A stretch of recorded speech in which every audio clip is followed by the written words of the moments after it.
कभी सोचा है अगर एक दिन दुनिया से रूल, रीजन और लॉजिक सब खत्म हो जाए तो क्या बचेगा? सिर्फ दिल की आवाज़, सिर्फ जज्बात। यही हुआ था रोमांटिक पीरियड में। ये वो दौर था जहाँ पोइट्स ने कहा हम दिमाग की नहीं दिल की सुनेंगे। नेचर उनके लिए सिर्फ पेड़ पौधे नहीं थे बल्कि एक दोस्त थी, एक टीचर थी। हर हवा का झोंका एक कविता बन गया और हर एक बूंद एक कहानी। लेकिन सवाल ये है, इतने बड़े बदलाव की जरूरत पड़ी आखिर क्यों? ऐसा क्या था जो इन पोएट्स ने पुराने तरीके तोड़ दिए और इमेजिनेशन को सबसे बड़ा हीरो बना दिया? ये राज आज हम रोमांटिक पीरियड के सफर में खोलने वाले हैं। तो चलिए आज हम लोग स्टार्ट करते हैं the romantic period. Welcome to English literature Sutra. मैंने रोमांटिक एज को 4 पार्ट में डिवाइड किया है। First, background of romantic age and historical context also. Second, theme of the romantic as.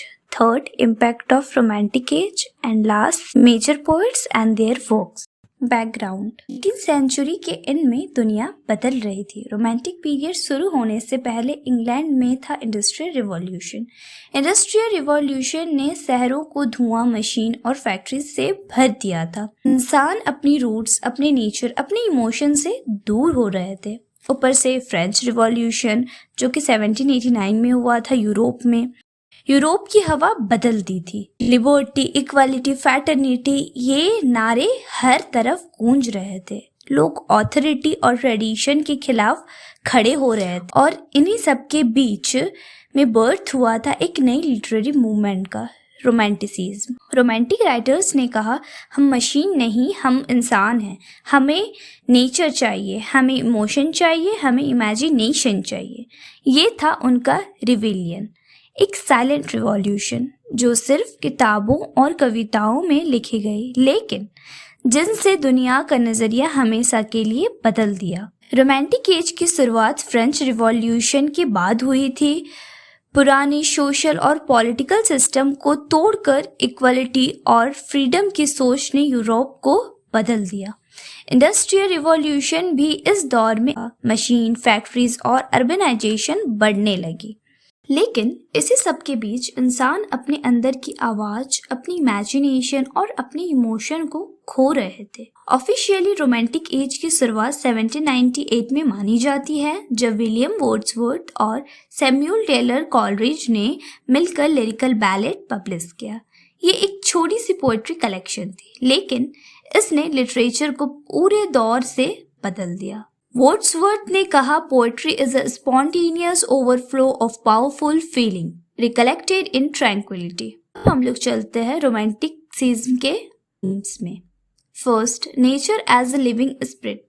It means nature उनके लिए एक टीचर थी, एक हीलर थी। वर्ड्सवर्थ ने कहा nature never did betrayed the heart that loved here. Second, emotion और reason. Enlightenment का दौर सिर्फ लॉजिक और साइंस पर टिका था। Third, imagination and creativity. वो मानते थे कि कल्पना एक डिवाइन पावर है। फोर्थ, इंडिविजुअलिज्म और फ्रीडम। हर इंसान यूनिक है, हर एक की अपनी कहानी। Fifth, love for the common man. पहले लिटरेचर सिर्फ किंग्स, क्वींस के लिए होते थे, लेकिन रोमांटिक पीरियड के बाद रोमांटिक पोएट्स ने गांव के एक आम आदमी को हीरो बना दिया। Third, impact of romantic as. Romanticism ने लिटरेचर को दिमाग से दिल तक ले आया। ये दौर आम आदमी की इमोशन का, नेचर की खोज का और इंडिविजुअलिटी का था। 1837 में क्वीन विक्टोरिया के थ्रोन पर बैठने के बाद एक न्यू पीरियड शुरू हुआ, विक्टोरियन एज। लेकिन रोमांटिक स्पिरिट कभी खत्म नहीं हुआ। आज भी हम वर्ड्सवर्थ की लाइंस, किड्स की ब्यूटी और सैली की होप में अपने दिल की आवाज को सुनते हैं। Fourth, poets and their works. First, William Wordsworth, जिन्हें हम द पोएट ऑफ नेचर भी बोलते हैं। उन्होंने नेचर को एक टीचर और स्पिरिचुअल गाइड के रूप में देखा है। इनका फेमस वर्क है Tintern Abbey, the Prelude. Third, Lucy poems. Wordsworth की एक फेमस लाइन है, nature never did betray the heart that loved her. Second, Samuel Taylor Coleridge, इन्हें द पोएट ऑफ इमेजिनेशन भी कहा जाता है। कॉलरिज ने सुपरनैचुरल और इमेजिनेशन को पोएट्री में इंट्रोड्यूस किया। इनका फेमस वर्क है the rhyme of the ancient mariner. Second, कुबला Khan. Third, Lord Byron, जिन्हें हम द रिवॉल्यूशनरी पोएट भी कहते हैं। क्यों? क्योंकि बायरन एक रिवेल थी। उनकी पोएट्री पैशन और इंडिविजुअलिटी से भरी थी। इनका फेमस वर्क है Childe Harold's pilgrim. Second, Don Juan. Byron की एक लाइन मशहूर है, I want a hero and uncommon one. Fourth, PB Shelley, इन्हें हम the poet of hope and change भी कहते हैं। सैली एक विजनरी थी। उनकी पोएट्री में रिविलियन और एक बेटर वर्ल्ड का सपना था। इनका फेमस वर्क है ode to the west wind, Prometheus unbound. Shelley की एक इमॉर्टल लाइन है, if winter comes can spring be far behind. Fifth, John Keats, इन्हें हम द पोएट ऑफ ब्यूटी भी कहते हैं क्योंकि किट्स ने ब्यूटी और मॉर्टेलिटी को पोएट्री का सेंटर बनाया।